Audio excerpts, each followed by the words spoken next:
Oi, gente, eu sou o Erley. Eu sou a Malu. Esse é mais um episódio do Se Liga na Infância. Roda a vinheta.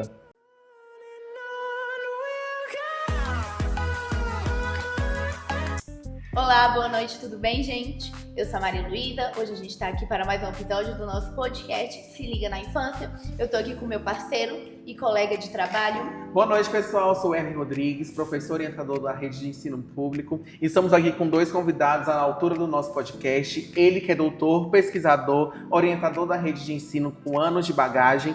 Ela que é professora da Rede Pública com anos de bagagem nos anos iniciais e na educação infantil. E aí, pessoal, como é que vocês estão? Apresente para o pessoal. Oi pessoal, boa noite, tudo bem? Eu sou a Maria Vitória, professora do anos iniciais, mas tenho muitos anos de bagagem na educação infantil e vou passar para o colega. Oi gente, boa noite, é um prazer inenarrável estar aqui participando desse processo, desse projeto dos nossos colegas. Meu nome é Felipe, então como meu amigo já me apresentou, trabalho com projetos de pesquisas em universidades, tenho um doutorado em educação e é um prazer participar com vocês aqui dessa linda noite, a gente discutir educação. Pessoal, hoje a gente separou um tema que cabe vocês dois perfeitamente, que é o podcast como ferramenta pedagógica para o desenvolvimento da oralidade e da escutativa. Vamos falar de um podcast no podcast. Então, a gente trouxe esse tema porque é um tema muito interessante. O Felipe já tem uma bagagem relacionada a ele, porque ele tem um projeto falando sobre isso, que mais pra frente ele vai aprofundar, ele vai trazer os dados desse projeto que ele tá fazendo. Mas e você, Maria Vitória, você tem alguma experiência em sala de aula relacionada a isso? Você tá passando por algum problema assim? Você tem alguma coisa pra gente? Sim, Maria Luísa, agora mesmo em sala de aula eu tô tendo dois problemas. As crianças, elas decoram e não conseguem explicar com as próprias palavras o que elas acabaram de ler. E também produção de texto, fica completamente repetitiva e sem motivação. Eu observei isso em leituras coletivas, no cotidiano mesmo das crianças e nas produções de texto, e interpretação de texto também. A dificuldade, Maria Vitória, eu enquanto coordenadora da Secretaria de Educação, muitos professores me procuram com essa mesma dificuldade em sala de aula. É uma dificuldade que está muito presente nos dias de hoje por conta do acesso a telas que as crianças têm hoje em dia. Eles têm um acesso muito fácil e isso acaba afastando eles da oralidade, Eles acabam tendo que falar menos, se comunicar menos, trazer menos essa dinâmica pro dia deles, E isso também fica visível dentro de sala de aula, E hoje em dia a gente tem poucas atividades que trazem de volta essa oralidade, Acho que os professores hoje em dia ficam muito focados ao letramento escrito, a essa parte, não trazem essa oralidade também, que é muito importante, Sim. Sim, é bom a gente falar também, pessoal, sobre a neurodivergência, Pautas como o TDAH também acontece na escutativa, principalmente. Quando a gente fala desse excesso de telas que a coordenadora trouxe, a gente acaba dando um leque de possibilidades, tanto na oralidade, tanto na escutativa. Então, Felipe, é um prazer enorme ter você sim aqui conosco. Sei que sua agenda deve estar lotada e é um prazer enorme você ter separado um tempinho pra gente. Contextualiza mais pra gente suas ideias. Eu sei que você pesquisa muito, principalmente sobre essa questão da oralidade escutativa. Contextualiza pra gente. A Maria Vitória veio aqui com interesse em saber como ela poderia solucionar esse problema em sala de aula. Eu e Maria Luísa também estamos ansiosos para saber o que você tem de bagagem para nos lidar.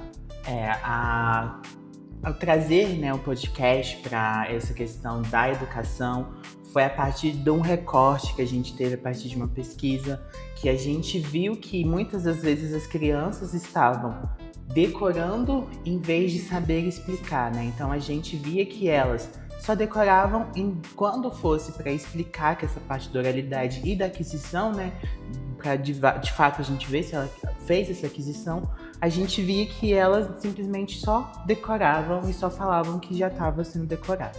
E aí a gente viu essa necessidade do podcast, a gente viu como uma via, para trazer tanto para essas crianças essas atividades que a gente consegue implementar com elas próprias conseguem fazer suas pesquisas, elas próprias conseguem começar a montar esses processos e aí elas saem simplesmente desse decoreba e elas passam a ter, essa aquisição da linguagem, elas passam a ter essa escuta, essa parte da oralidade a gente também vai treinando, a parte da escuta deles, a gente já consegue, fazer trabalho com crianças com TDAH, com autismo, que já traz um engajamento maior para elas, porque a gente puxa, né, o que essa criança gosta, e a gente consegue trabalhar no podcast o que essa criança gosta, e aí a gente vai trabalhando isso dentro de sala de aula, junto com os professores. A partir da nossa pesquisa, a gente leva para os professores essa pesquisa e a gente consegue começar a trabalhar e pôr em prática essa pesquisa.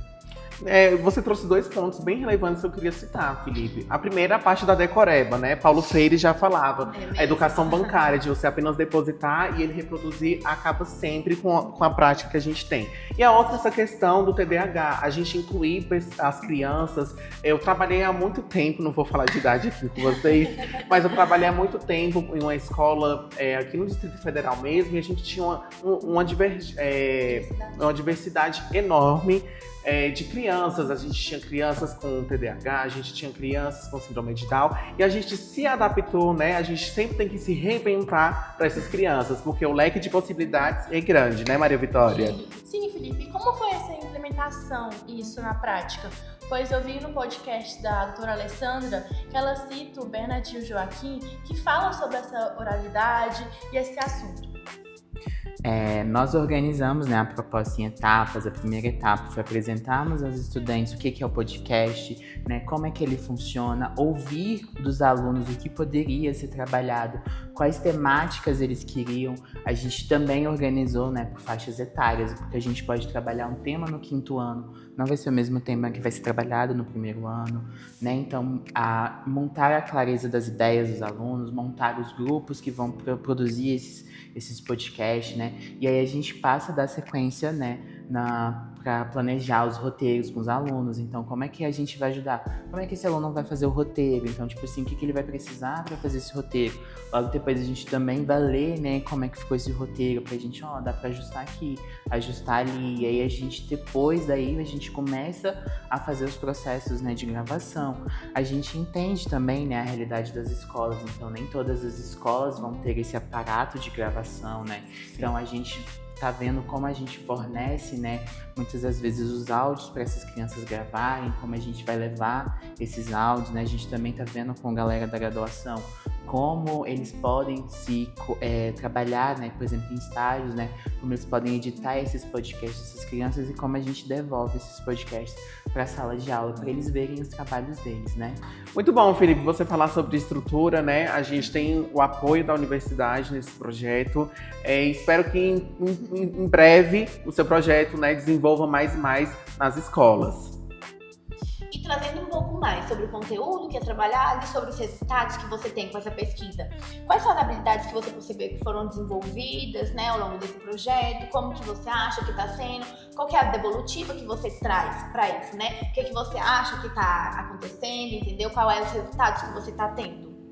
O crescimento dos estudantes foram muito interessantes, né? Então, eles passaram a ter essa organização da fala, organização da escuta, né? Então, antes a gente não via essas falas saindo, né? Então, eles passaram a ter essa entonação da fala, né? O vocabulário, então, o que eles já falavam, então, eles tiveram um adicional nesse vocabulário deles. Então, teve um crescimento, né, desses vocabulários dessas crianças, né? Então, ajuda aos colegas. Então, não só você fazendo sozinho, mas você dando apoio aos seus outros colegas, para eles também montarem isso, né? A escuta, então eles aprenderam a se auto-escutar, escutarem os colegas, escutarem o próprio meio, né? A gente também percebeu o avanço da equipe de trabalho que estavam, né? Então a gente teve o respeito às opiniões, às capacidades de cada aluno, né?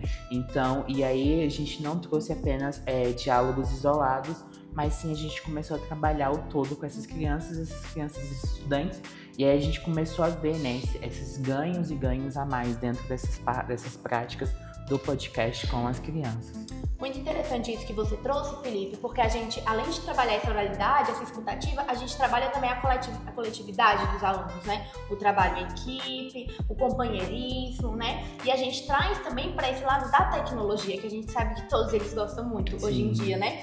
E eu acho que o podcast é algo que está muito integrado hoje em dia na vida dos estudantes, na vida dos alunos e das crianças. Porque eles estão sempre com o smartphone na mão, sempre com o fone de ouvido próximo, né? E é algo muito acessível, muito fácil, que às vezes dá para fazer fazendo outra coisa, né? Enquanto eles estão escutando, fazendo outra atividade, às vezes, né, fazendo algum serviço de casa, né? Isso é muito interessante mesmo. Então, Felipe, a gente, né, que é professor há muito tempo, tem esse chão de sala de aula, tem esse tanto desafio que nós temos ultimamente, ou há muitos anos. Qual foi esses empecilhos, esses desafios que teve na sua proposta? Esse chão de sala de aula pra gente foi bem... Nós que somos pesquisadores, a gente não tá todos os dias, né, dentro de sala de aula. A gente vem de fora, é muito bonito, né? A gente do lado de fora, mas a gente não vê o contexto, né? Então a gente começou a ver que se passaram, né, os primeiros desafios foram no início, a vergonha de gravar, a vergonha de estar ali, né, a gente viu as questões dos erros, né, todo mundo querendo falar ao mesmo tempo, então a gente começou a controlar essas questões, né, e aos poucos esses menores desafios foram sendo aprimorados, né, e a gente começou a ter, né, esses ganhos e esses vergonhas, todo mundo falando ao mesmo tempo, passou a desaparecer e a gente conseguiu dar início certinho às produções, né, dos podcasts, tudo bonitinho. Mas vamos falar de coisa boa, né, Felipe? Quem faz quer ver resultado. E fala pra mim, quais foram os resultados que você obteve nessa pesquisa, nesse projeto maravilhoso que você nos trouxe hoje? A gente começou a ver, né, que os alunos passaram a ter essa participação mais ativa dentro da sala de aula, né, então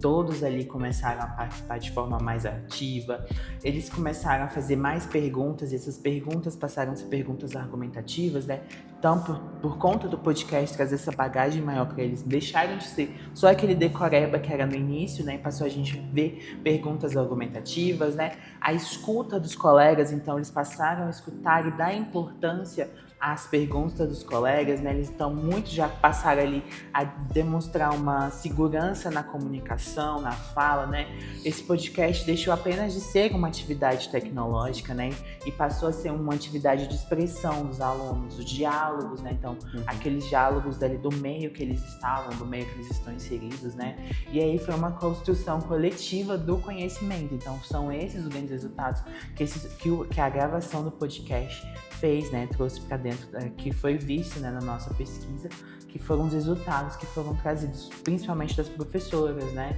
da comunidade escolar ali com os alunos, né, porque como a gente falou, são elas que estão mais próximas, não somos nós que estamos próximos, os alunos são os professores, né, então eles são a parte mais importante, então eles trouxeram esses resultados que foram vistos em sala de aula com esses alunos. Nós estamos chegando ao fim do nosso podcast. E para finalizar, Maria Vitória, você tem alguma dúvida? Você tem algum questionamento? Você tem alguma pergunta para fazer? Você tem alguma mensagem para nos deixar? O que você quer falar?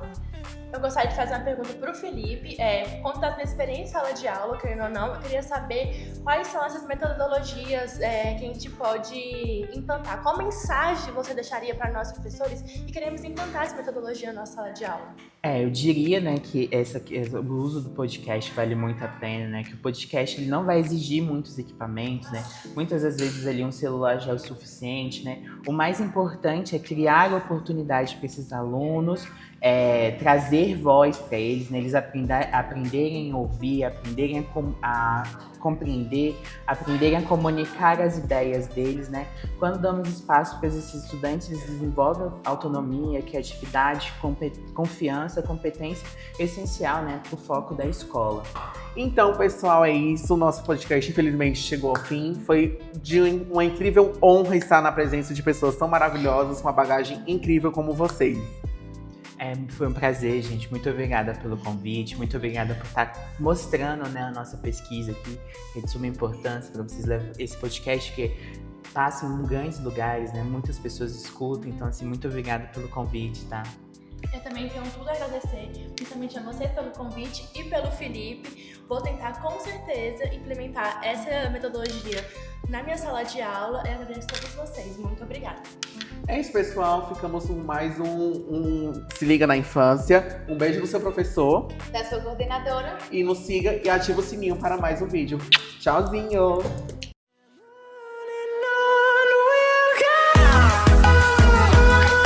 Oiê! Achou mesmo que o vídeo ia acabar sem as nossas recomendações? Se você gostou do nosso podcast, fica aqui as recomendações de 3 livros para vocês que foram todos utilizados para basear esse nosso diálogo. A Importância do Ato de Ler, do nosso querido Paulo Freire, uma obra que nos faz refletir como ler vai muito além das palavras e está diretamente ligada à nossa capacidade de compreender e transformar o mundo. Os Gêneros Escolares, das Práticas de Linguagem aos Objetos de Ensino, de Bernard e Joaquim, que é um texto que mostra como a oralidade e a escrita podem e devem ser trabalhadas na escola por meio de situações reais da comunicação. Pedagogia dos Multiletramentos, de Roxiane Rojo, uma leitura essencial para entender como as tecnologias e as diferenças de linguagem podem tornar a aprendizagem mais significativa e próxima à realidade dos estudantes. É isso, a gente vai ficando por aqui e até o próximo vídeo.